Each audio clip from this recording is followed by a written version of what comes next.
श्रीवास्तव। आप देख रहे हैं वॉइस ऑफ अमेठी, अमेठी की आवाज़। और साथ में मौजूद है वॉइस ऑफ अमेठी के संपादक डॉक्टर ब्रजेश कुमार उपाध्याय जी, जिनसे ये कल की शुरुआत जो पहला अंक में शीतलहर पर चर्चा की गई थी और आज किसानों के हित की धान क्रय केंद्रों की, जिसमें हम सबसे पहले तो आप सब लोगों से निवेदन करना चाहेंगे कि वॉइस ऑफ अमेठी को सब्सक्राइब करें, लाइक करें, कमेंट करें, जिससे हमारा मार्गदर्शन और उत्साह वर्धन होता रहे और साथ में नई नई समस्याओं का पर चर्चा कर आप सब लोगों के जो हित के काम हो वो हम सब करते रहें। ठीक, आपका बहुत बहुत स्वागत है। आज जो चर्चा का विषय है वो है धान क्रय केंद्रों। तो आज जो स्थिति शासन के द्वारा जो शासन की मंशा है उसमें किसानों को बिल्कुल परेशानी ना हो, प्रशासन उसमें कितनी चाक चौबंद और किसानों की खरीदारी के लिए तैयार, उनके केंद्रों की क्या स्थिति है, क्या आपके पास जो भी जानकारी हो कृपया दर्शकों को साझा करें और जो उसमें हो संभव जो वहाँ की समस्याएं वो प्रशासन तक पहुँचाई जा सके चैनल के माध्यम से। जी बिल्कुल। जी श्रीवास्तव जी, बहुत बहुत धन्यवाद। आपने अच्छा मुद्दा उठाया है किसानों की समस्या के संबंध में। जी, सबसे पहले तो हम वॉइस ऑफ अमेठी के सभी श्रोताओं और दर्शकों को प्रणाम करते हुए उनसे आगाह करता हूं कि voice of Amethi YouTube channel को बराबर सब्सक्राइब करते रहें बिल्कुल, ताकि हम लोग अपने मिशन में अग्रसर होते रहें। जी बिल्कुल। जहाँ तक आपने किसानों से संबंधित समस्या की बात पर चर्चा करने को कहा है, तो हिंदुस्तान कृषि प्रधान देश है। 70% किसान हैं, जिनमें से 90% किसान ये छोटे किसान, लघु किसान, सीमांत किसान हैं, जिनके पास 5 एकड़ से अधिक जमीन नहीं है। उनकी निर्भरता भी यही, और उनके निर्भरता यही खेती ही है। और किसानों को भारतवर्ष की रीढ़ कहा जाता है, माना जाता है। ऐसी स्थिति में प्रदेश सरकार ने किसानों के हित के लिए तमाम योजनाएं जारी किया है और जनता के बीच में पहुंच भी रहा है, उसका लाभ भी हो रहा है। इधर अब आप समस्या के संबंध में जो चर्चा की बात आई है, तो सबसे बड़ी समस्या किसानों के सामने धान की बिक्री को लेकर आए, जबकि प्रदेश सरकार ने किसानों के उत्पादन का अधिकतम मूल्य दिलाने के नियत से ही सरकारी क्रय केंद्र खोले हैं ताकि किसानों को उनके उत्पादन का उचित माल मिल सके। जी बिल्कुल। हमारे जहाँ तक अमेठी की जनपद की बात है, अमेठी जनपद तराई का क्षेत्र है, तो यहाँ धान की खेती बहुत ही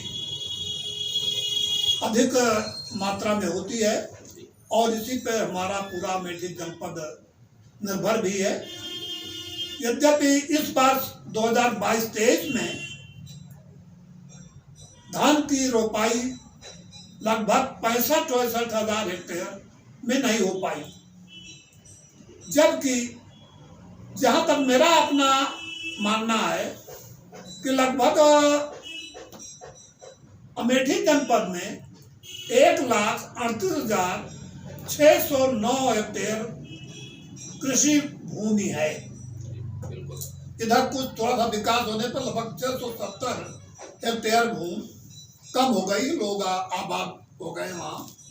फिर भी जो धान की उत्पत्ति हुई है उसकी खपत में धान क्रय केंद्र पर वहाँ पर जो आमद आई है उसके सापेक्ष किसानों की खरीद नहीं हो पा रही है, जिसके लिए जिला प्रशासन काफ़ी संजीदा हुआ और ख़ास तौर से हमारे जनपद के आला अधिकारी, जिलाधिकारी राकेश कुमार मिश्र ने किसानों की समस्या को देखते हुए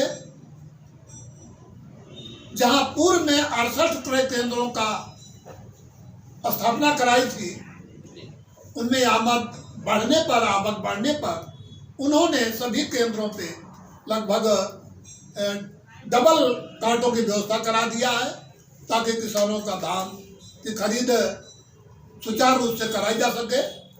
इस संबंध में डिप्टी आरओ संतोष कुमार द्विवेदी से मिले आंकड़ों के अनुसार अब तक जो खरीद हुई है उसमें 1,35,000 के सापेक्ष 13,320 किसानों से 71,735 मीट्रिक टन धान की खरीद हुई है, जिनका भुगतान भी 14,624.32 लाख के सापेक्ष 11,83,360 का हो चुका है। इस प्रकार से जो है किसानों का भुगतान भी कराया जा रहा है।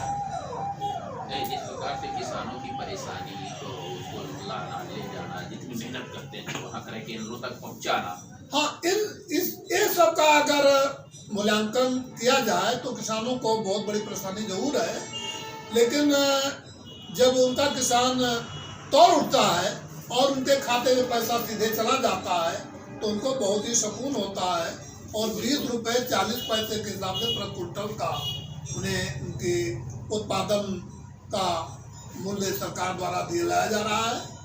अब इस संबंध में हमारा जहाँ तक अपना विचार है, सरकार का उद्देश्य किसानों के हित में बढ़िया है। क्रय केंद्र खोल करके धान खरीद कराई जा रही है, किंतु जितने धान क्रय केंद्र खोले गए हैं उसके सापेक्ष जो आवक है, धानों की आमद जो है उसमें बड़ी परेशानी हो रही है। जहां तक मेरा मानना है, मेरे जनपद का ही नहीं पूरे प्रदेश के अगर व्यापारी जो किसानों से सीधे धान ले रहे हैं उन्हें भी सरकारी दर पे धान खरीद करने का एक आदेश निर्देश जारी किया जाए और वो बाध्य हो कि जो 6 काटते हैं उसी पर वो किसानों का धान खरीदें, तो निश्चित रूप से सरकार की एक परेशानी कम होगी, साथ ही किसानों को उनकी फसल का उचित मूल्य मिलेगा और उन्हें इधर उधर भटकना नहीं पड़ेगा।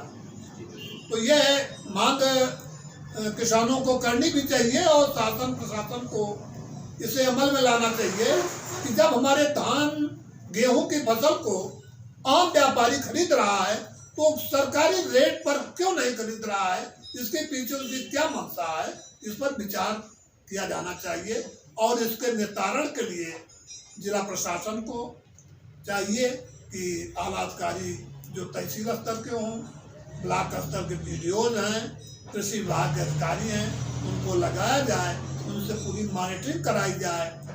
व्यवसायियों के यहाँ जो गोला चला रहे हैं, जो ट्रेडिंग चला रहे हैं, जो राइस मिल चला रहे हैं, सबके यहाँ सीधे जो है किसानों को धान पहुँच रहा है, किंतु उन्हें वो सरकारी जो समर्थन मूल्य सरकार से निर्धारित किया गया है वो नहीं मिल रहा है। आज धान की खरीद आम मार्केट में 1,600 रुपये, 1,400 रुपये, 1,500 रुपये, 1,700 रुपये, इस तरह जो भी लगभग 300, 400, 500 प्रति क्विंटल का नुकसान आम किसान झेल रहा है।